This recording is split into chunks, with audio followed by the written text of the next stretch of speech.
ሳይንቲስቶች እንደሚሉት አእምሯችን ከ2.5 ሜጋባይት በላይ አቅም አለው። ከዛም ባለፈ ደግሞ በዩቲዩብ አልጎሪዝም ከ3 ሚሊዮን በላይ ሰዓታት ማለት ነው። እና ይህን ያክል አቅም እያለን ዋይ ለምንድን ነው ካዲያ ማንጠቀምበት? ለምንድን ነው ሞር ኤፌክቲቭ ሆነን ስራችን ላይ የማንሰራው? የሚሉት ነገሮች በደንብ እናይበታለን በዚህ ቪዲዮ። ሞር ይጠቅማችኋል። 5 የጤና ዘዴዎችን ነው ዛሬ ይዤላችሁ የመጣሁት። 5ቱን ሳታዛንፉ እስከ ቪዲዮ መጨረሻ ማየት እንዳትረሱ። ወደ ቪዲዮ እንለፍ ማለት ነው። ላይክ፣ ሼር፣ ሰብስክራይብ ማድረጋችሁን እንዳትረሱ።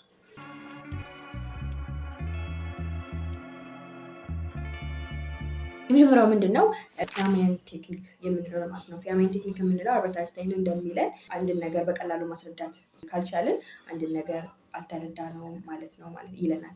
ማለት ምን ለማለት ነው? በቀላሉ ማስረዳት ካልቻልን ያንን ነገር አልተረዳነውም ማለት ነው። ተረድተነዋል ብለን ልናስብ እንችላለን እንጂ አልተረዳነውም ማለት ነው። ይሄ ፊያሜን ቴክኒክ ምንድን ነው ካልን ሪቻርድ ፊያሜን የሚባል ፊዚሻን አለ እና ከፊዚሻንነቱ በተጨማሪ አስተማሪ ነበር እና ለተማሪዎቹ ሞር በጣም ብዙ ነገሮችን ነበር የሚሰራው የነበረው። ማለትም በቀላሉ ነበር የሚያስረዳቸው ፎርሙላዎች ምናምን። እንደተረዳ ነው በደንብ ማወቅ ከፈለግን እነዚህ 4 ነጥቦች እኒ ነው የሚለው። እነዚህ 4 ነጥቦች ምንድን ናቸው ብለን በምናይበት ጊዜ መጀመሪያ ሀሳቡን ለሰዎች አስረዷቸው። እነዛን ሀሳቦች በቀላሉ ለሰዎች ማስረዳት ከቻላችሁ ያን ሀሳብ የእውነትም በደንብ ተረድታችሁታል ማለት ነው። ከዛም ባለፈ ደግሞ በቀላሉ ልትረዱት ያልቻላችኋቸውን ነጥቦችን አውጧቸው። ያልቻላችኋቸው እነዚህ ነጥቦች አልገባኝም፣ እነዚህ ነጥቦች አልተረዳኋቸውም ብላችሁ በደንብ አውጧቸው ማለት ነው። ከዛም ባለፈ ደግሞ ተመልሳችሁ እነዛን ነጥቦች እዩዋቸው።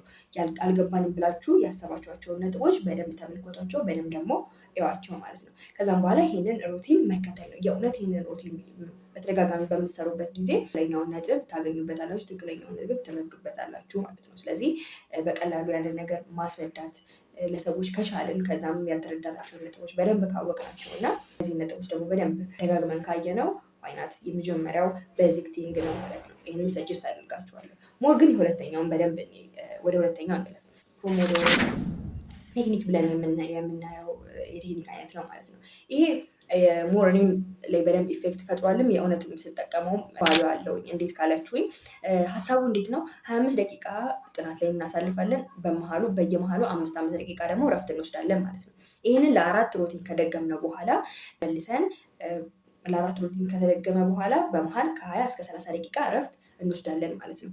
ይህንን በማድረግ ውስጥ ምንድነው ሞር አእምሯችን ከ25 ደቂቃ ወይም ከ25 እስከ 30 ደቂቃ በላይ አእምሯችን የመያዝ ችሎታ የለውም። ምክንያቱም ይደክማል እና ሞር ለመመለስ ግን ወደ ራሱ ትንሽ ታይም ነው የሚፈልገው።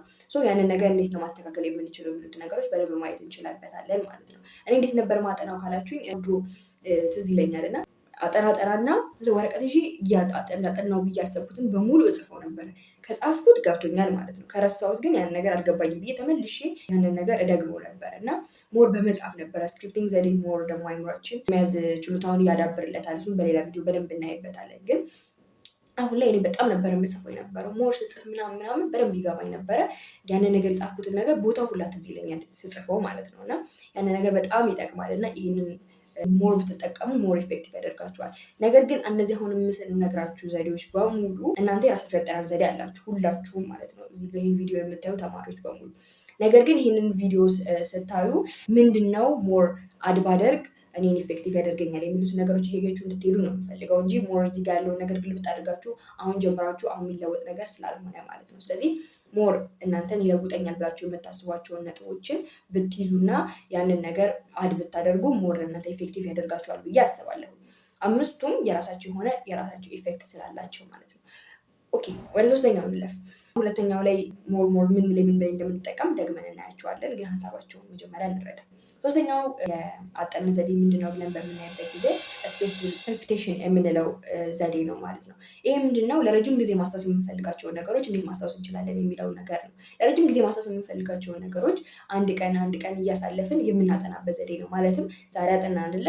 ነገ ደግሞ ድጋሚ ያንን ነገር እንደግመዋለን። ከዛ ደግሞ ከነገ ወዲያ እንደግመዋለን ማለት ነው። እንደዛ ሲሆን ሞር ሪፒቴሽን ስላለው አእምሯችን ደግሞ በሪፒቴሽን ነው ፕሮግራም የሚደረገው እና ያንን ነገር በደንብ እንዳንረሳው ከአእምሯችን እንዳይጠፋ ሞር ኤፌክቱን ይፈጥርልናል ማለት ነው። ስለዚህ ይሄ ዘዴ በተለይ ደግሞ ሶሻል ተማሪ ለሆናችሁ ይሄ ዘዴ በጣም ይጠቅማቸዋል። ምክንያቱም ሞር ሂስትሪም፣ ጂኦግራፊም፣ ኢኮኖሚክስም ያሉት ትምህርቶች በሙሉ ሞር ሽምደዳ የሚጠይቁ ትምህርቶች ናቸው እና እንዳንረሳው ሸምደን እንድንይዘው ሪፒቴሽን ያስፈልገናል።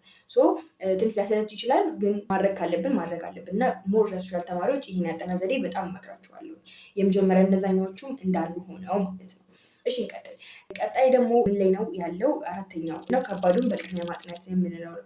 ከባዱን በቅድሚያ ማጥናት ማለት እንዴት ካልን በጣም ከባድ ናቸው ይከብዱናል ብለን የምናስባቸው ፊዚክስ ሊሆን ይችላል፣ ቀድም የሚከብደን ማትስ ሊሆን ይችላል። እንደየሰው ነው።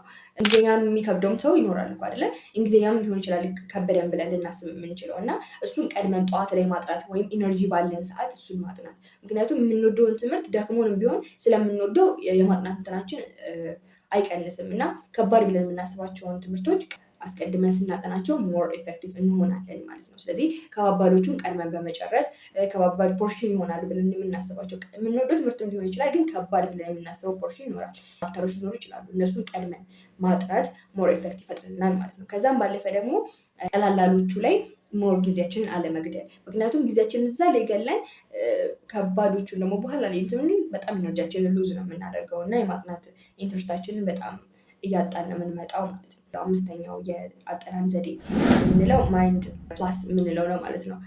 ማይንድ ፕላስ የምንለው የአጠናን ዘዴ ማስታወስ የምንፈልጋቸው ነገሮችን ከሆነ ነገሮች ጋር ማያያዝ ነው። እንዴት ካላችሁኝ የምናውቃቸው ነገሮች አሉ አይደለ? ወንበር፣ ጠረጴዛ፣ የሆነ ነገር እነሱ ወደ ቤት ስንገባ እንዴት በምን ስቴፕን ያስቀምጥናቸው? ወንበሩ መጀመሪያ፣ ጠረጴዛው ቀጣይ፣ ከዛ ምናምን ከዛ እነዚህን አቀማመጣቸውን በትክክል ካወቅን በኋላ አንደኛውን ሁለተኛውን ማስታወስ አይጠበቅብን ሶስተኛውን የምናስታውስበት ደረጃ ላይ ስንደርስ ኦኬ ማስታወስ የምንፈልጋቸው ነገሮች ከእነሱ ጋር እያያያዝን እና እንትን እንላለን ማለት ነው። ሞር ይሄ አጠናን ዘዴ በጣም አድካሚ ነው፣ ብዙ ሰዎችም አይጠቀሙበትም። ምክንያቱም በጣም ያደክመናል። ምክንያቱም ሌላ ነገር ሸምድነን ከዛ ተመልሰን ይሄኛውን ነው። ሞር ግን በደንብ ስንጠቀምበት ሞር ኢፌክት ያለው ከአራቱ እንደውም ከአምስቱ ይሄኛው ነው በጣም ማለት ነው።